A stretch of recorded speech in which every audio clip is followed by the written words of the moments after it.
I'm going to share a quick story with you as this happened not once, but on three separate occasions during my trip to Italy a couple of months ago. So this is an image where this is a very iconic area of the Italian Dolomites called Tresime, and made this hike down to this location.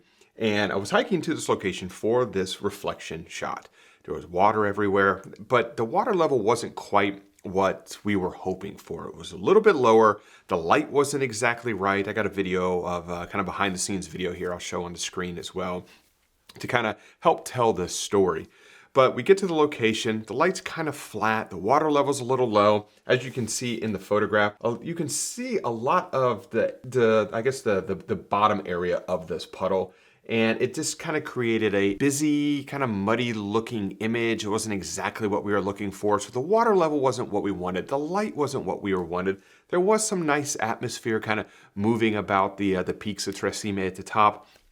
But all in all, the conditions were not exactly what we were hoping for. But it did not stop me from sitting at this location on the shoreline and just experimenting and trying different compositions, getting very high, getting very low, moving to the left, moving to the right, waiting for the atmosphere on the mountain peaks to change, hoping that the light was going to change. And I stayed at this location, working the scene for close to an hour and a half, maybe 2 hours.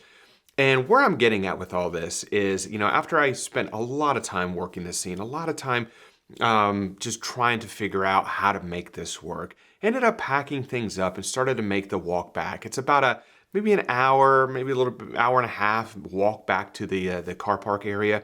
And as I'm walking back, I take a break because the way back is fairly uphill most of the way. So I take a quick stop, take the bag off and just kind of rest for a minute. And I look around and I look back up to the top of Tresime and I see this beautiful light coming all through up here. The clouds are starting to break up a little bit. There's still a little bit of atmosphere around the peaks, which is really nice. And then I find this composition with this beautiful rock, with a little bit of light hitting it. The rock is kind of angling up through here. And I literally only took one photograph, actually maybe two images. It was all handheld. It was all very rushed. The light on the peaks here only lasted for just a couple of seconds. And where I'm getting at with all this is that when I was on location there, I had spent so much time trying to capture, trying to create a photograph of what I had in mind that this reflection image was going to look like.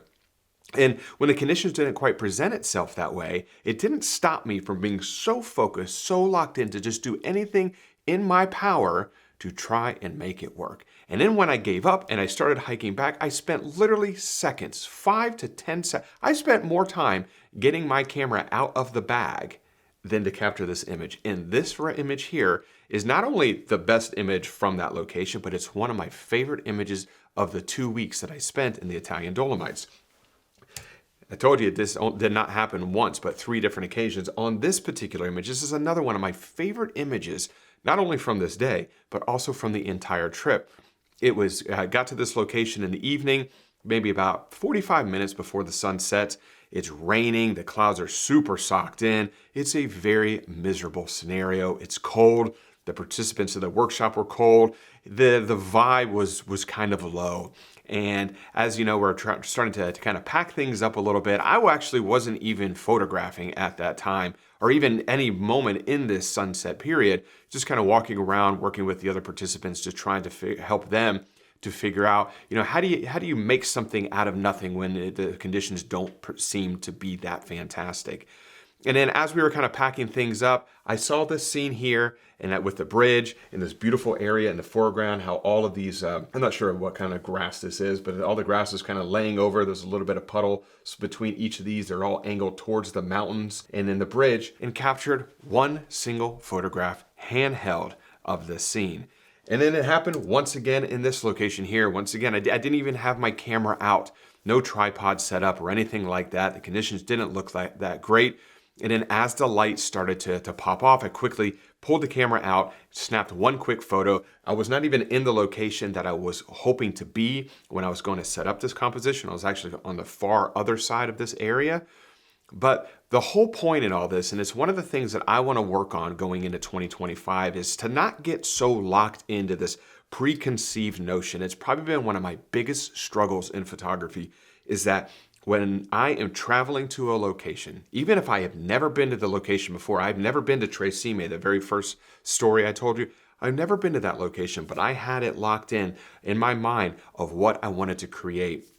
And I am really, really bad at when I get so laser focused on this preconceived notion about what I'm hoping to achieve, that I get so dialed in that I forget to stay loose.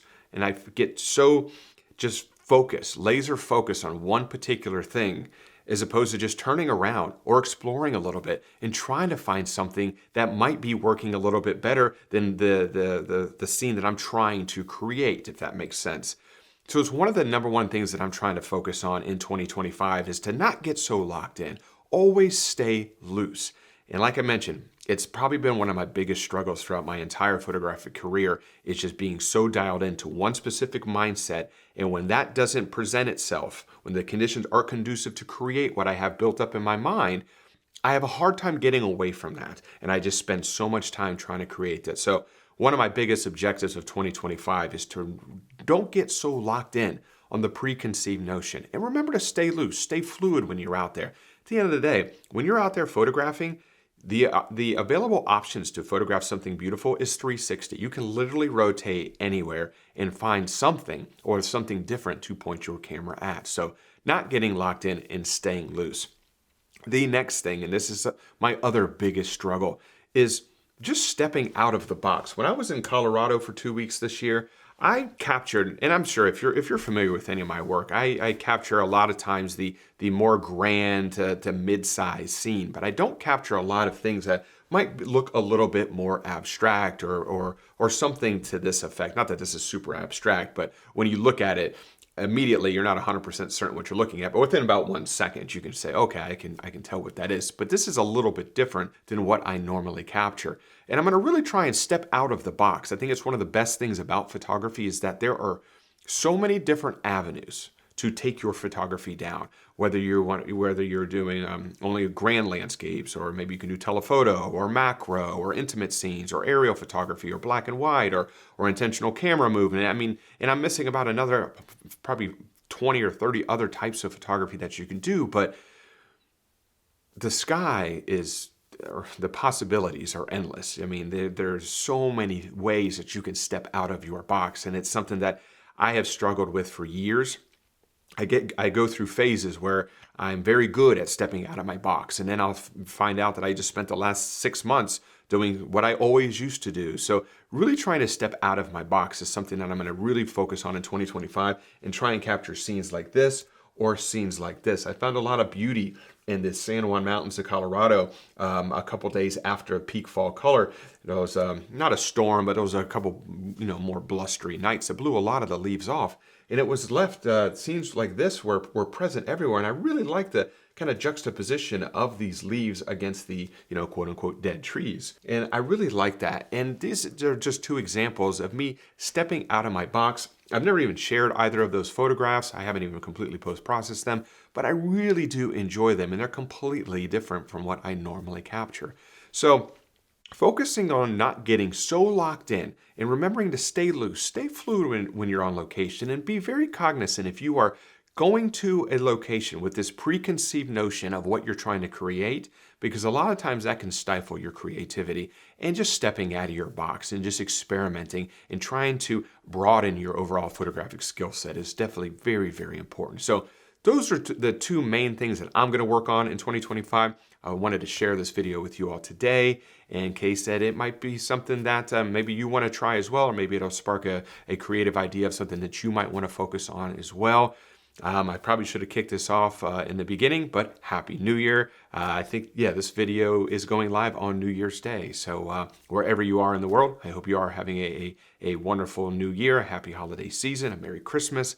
And if you enjoyed this week's video, if you could, give it a thumbs up, subscribe to the channel if you're not subscribed already, and leave me a comment below. Let me know what your goal is for 2025 from a photographic perspective. I'm always looking at different things to try for myself as well. So I hope you found this week's video interesting, and I will see you all next Wednesday. Bye.